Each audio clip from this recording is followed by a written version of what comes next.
biso na Kinshasa tosangani lelo tolobi te etika tobongisa oluka lisanga na biso elongo na gouverneur Chantilingo Bilamaka oye population ya Kinshasa jeunesse à capitale basengi lelo po babongisa Kinshasa bopeto benga au patrimoine commun elingo loba to éradiquer malaria to éradiquer bangongi to éradiquer bosoto autour de nous et comme siko bien ya moto nyonso c'est-à-dire moto nyonso sala to s'approprier na Kinshasa bopeto et comme eloko na ye na tongo okombi liboso lopango na yo esika ya bureau na yo ya mosala komba yango tala idée ya Kinshasa bopeto za yango na église to komba ba église na biso to komba ba bureau na biso to komba esika musa milieu public o esika yo yeboye olobosa la mwa loko na yo il faut komba okiango bopeto nde yango na Kinshasa bopeto propriété ezali santé ata kotolingi mbongo mais au-delà ya mbongo santé est primordiale. Alors, on a beaucoup de fans dans le colloque de donc, on ne peut que soutenir la vision de son Excellence, Monsieur le Président, et de notre gouverneur. Ça, c'est vraiment l'idéal. Pour voyager,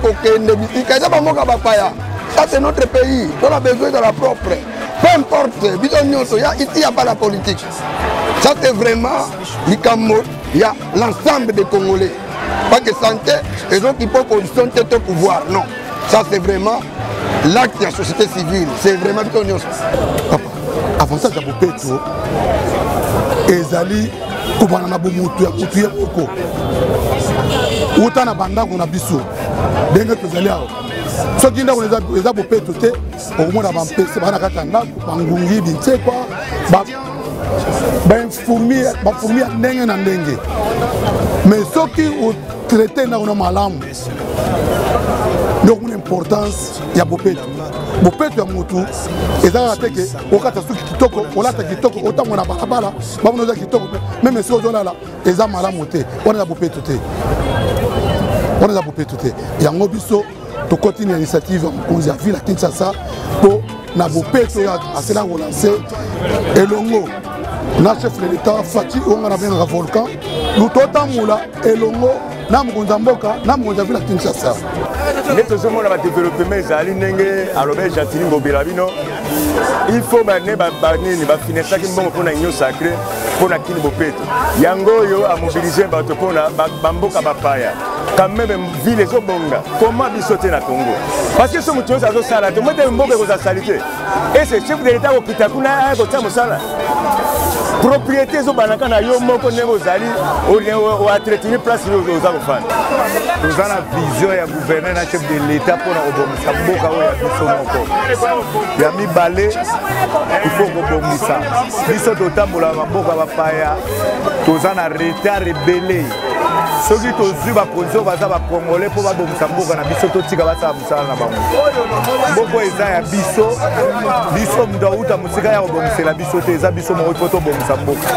tozwi président de la république aza congolais tozwi gouverneur aza congolais aza na besoin mboka na bango ebonga bango baza bakinois baza na besoin kini ebonga ndenge ezalaka ntango na bango eza likama président de la république na ngobila mpo bango babiki tobomisa mboka na biso peuple toke na nsima na bango